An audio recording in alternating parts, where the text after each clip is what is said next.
cannot speak a word of Korean, but I don't need to. That was absolutely beautiful. Thank you so much for your choir.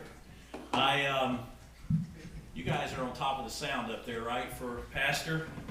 Let me turn these things off. We have a special guest with us this morning. I will introduce to you. I have a note. I would like to introduce to you a gentleman who may not need introduction. His name is Pontius Pilate. He's the Roman governor of Judea. What a week it has been. A difficult week.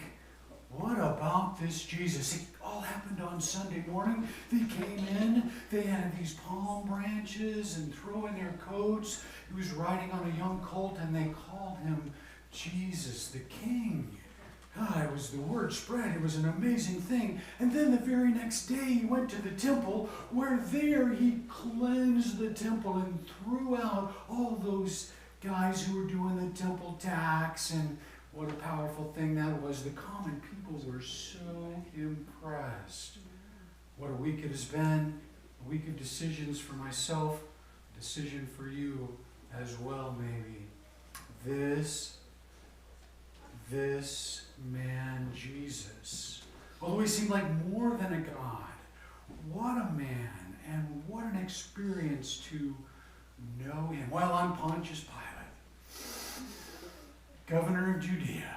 I've trained my entire life for this position. I was so excited when they offered it to me at first. What an honor to be the governor of Judea, but it's changed. Now it's like a burden. It's a dry, dusty place. I live in Caesarea Philippi up by the Mediterranean Sea. That's nice. But each Passover I have to travel down here to do crowd control over these religious fanatics is how they seem to me. Passover should be a simple celebration, and yet it's an out-of-control group. And the Roman power that I uphold is so important to Tiberius Caesar, and yet I have to kind of connect with these people too, the Jewish people.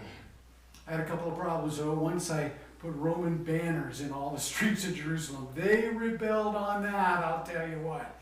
Then I made a further mistake. I put Roman shields with Latin god pictures on it inside the temple. How do you think they liked that? No, they were not happy. But then I went ahead and suppressed the rebellion, shed a little Jewish blood, but you know what happened then? Then they went to Caesar, the Jewish chief priests went to Caesar and said, what is this guy doing? You've got to correct him. And so I got this message. It said, Pax Romana. You know what that means? I'll tell you. It means the peace of Rome at all costs. So you just give in to them. Interestingly enough, what the Tiberius Caesar is really saying is tax Romana. You know what I'm saying? Taxes at all cost. Keep that money flowing from Judea. What a sobering thing. Do you know what my name means, Pilate? Carrier of the javelin. Doesn't it sound powerful? But then, in fact, Tiberius Caesar took away my power because he said, just keep the Roman peace. Keep those taxes coming. Well, I'm trying to deal with these Jewish leaders. Are they a difficult bunch? I'll tell you what they are. They're so difficult. They come to me and they bring this man Jesus and they say, we have got to have you try him. And I said, well, what is the issue even? I said, isn't it some religious thing? Can't you and your Sanhedrin go deal with this choice and this judgment? But here's the bottom line, they do not have the authority of capital punishment. And they wanted this man's influence eliminated so much they wanted to have him crucified, killed. And only a Roman can make that decision, and so they had brought him to me. Oh, those snakes, slithery snakes. They were so religiously focused that they said, We cannot come into the pagan palace because we would then be defiled and not able to have our Passover. So you've got to come out to the porch to see us. Well, I did it. Pax Romana, Tiberius Caesar stuff. I went out there. But how fascinating is that? What a choice they're making. They're willing to set up the murder of an innocent man, but at the same time, they do not want to be religiously defiled. Snakes? Well, politics. I'm into politics, so I'm a Roman governor of Judea. And it's interesting to me that those guys don't want anything to do, meaning those religious leaders, don't want anything to do with Roman gods, small g, but they certainly know Roman politics. Because they had gone out of their way to set this up and to even then pressure me, Pontius Pilate, carrier of the javelin, to give in to them. They said about this man, this Jesus, they said, oh, he says we shouldn't pay taxes. I'm not sure that was true. They said he was a king. A king over Caesar. Oh, no, that's probably not what they think. They said that he was even claiming to be God. Well, as I looked at him, he certainly looked innocent. He certainly looked sensible. And you know what? There was a godlike dignity to this man, Jesus. Right. Even after he had been up all night, even after he had been beaten by them.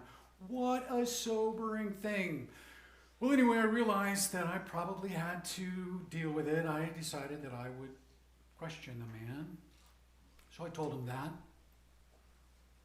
And I asked him, straight up, are you a king? Seemed like kind of a cool question, a crucial question. And he said to me, he asked me the question, this man asked me, he said, were you told that by others or do you believe it yourself? Choices. Not just political choices, but choices. Well, I didn't know quite what to say, so I asked him again, are you a king? Because he said something about a kingdom of somewhere else, and I didn't understand that. I said, are you a king? Here's the crucial thing. He said to me, for this I was born, and for this I came into the world. Wow. Pretty impressive. Born for this. As I analyzed him, I could see why the religious leaders seemed to have a problem with his influence, his teaching, his authority, and maybe they were totally jealous. It's almost as if they believed he was some kind of God, but would not accept it. They had more evidence than I, and yet they did not seem to accept it. I was sobered by our discussion and thought about my own choices. Then he said, I have come to share truth. I thought about that a moment. Then skepticism filled my heart. I said, what is truth? And he could see maybe skepticism or defensiveness, because then he did not say another thing. As a sheep before shears is dumb. A lamb. Finally, I kind of puffed up a little bit and I said, don't you know that I have the authority to crucify you or to set you free? I wanted to set him free. But then he said that I, as Roman governor of Judea, had no authority over him. And I almost believed him. What a difficult and just hard place to be. What would I do? So I went out to him and I said simply, I find no fault in him. You're going to take him away, do whatever. I'd have him flogged. Go. And they began to call out and to cry out, what? The mob began to cheer and to grow in size and volume. And I said, what are you talking about? What is this about? And they said, he is proclaimed these untruths here in Judea, and he started way back in Galilee and has talked all across, our countryside. Galilee. Now you're talking. My first way out of this political jam was to simply bring up Herod Agrippa. Just the name brought relief to my mind. Galilee. He's a subject of Herod Agrippa. So right away I sent him with the soldiers to Herod, who was in Jerusalem at the time, to go see Herod. Herod, a hateful, greedy guy, certainly had taken out John the Baptist. Let him deal with this. But it was not long, and Herod had sent him back. Sent him back to me and said, "It's your problem. I find no fault in this man." Struck out on my first attempt. So hard. So back to me. What would I do? What would I do? What would I do? I even said to him, let's just let him go. He's innocent.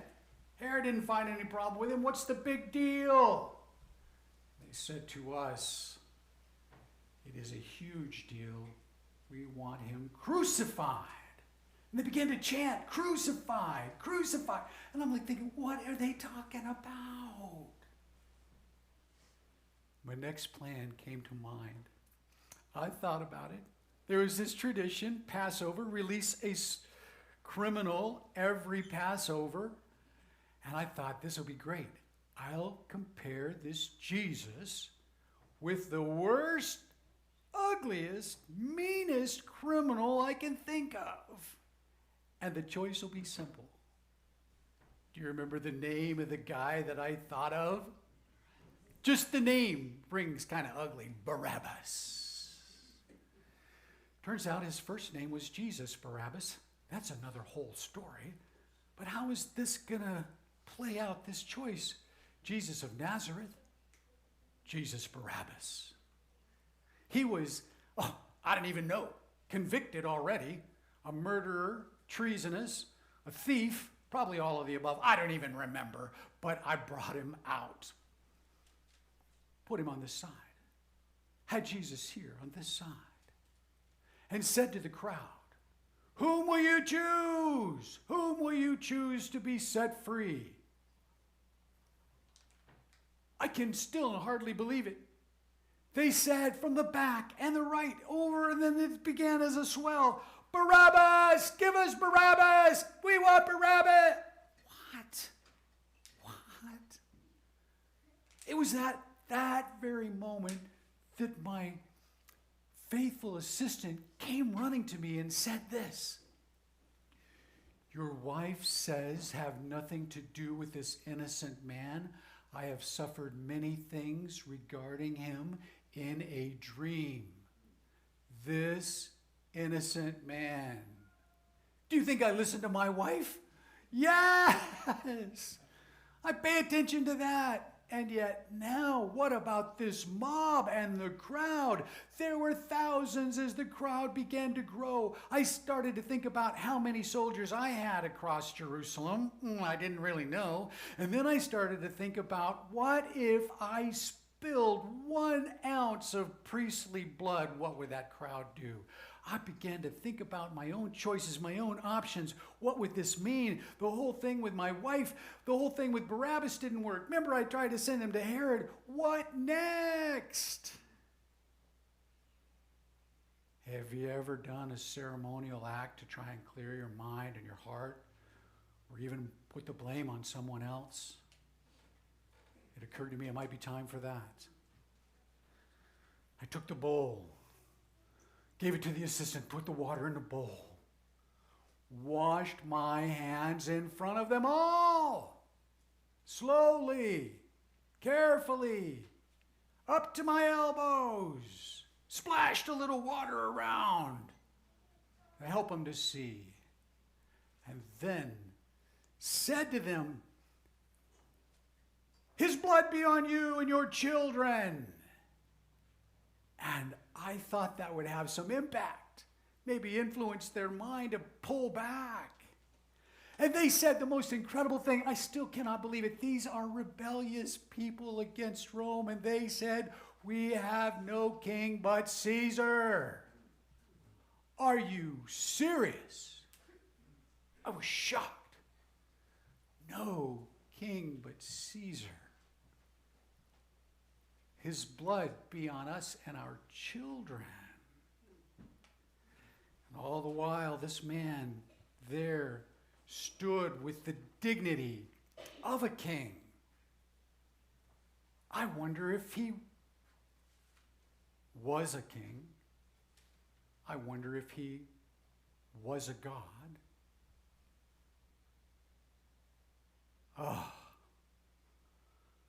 Well, I decided the mob was too much. Tiberius Caesar's in the back of my mind. Probably better one man suffer, die, shed his blood for the peace of the rest of us, for my protection, my family. What a choice. I sent him to be flogged. I almost can't believe it. How could I make that choice? I released a murderer and sentenced an innocent man to die a cruel death? What? What a choice. I remember I said it so specifically because it was on my mind. King of the Jews on a plaque above his cross. Oh, the priests didn't like that. They came and said, oh, change it to, he claimed to be King of the Jews. Do you think my headache came out on them at that moment? I said what I have written, now get out. I think they could sense the irritability I still have. What next? What if this Jesus is a king? What if this Jesus is a God? What if this Jesus, as his followers have said, comes back from the dead, comes back to life, is resurrected? What then will I do with Jesus? And more important, what will you do with Jesus?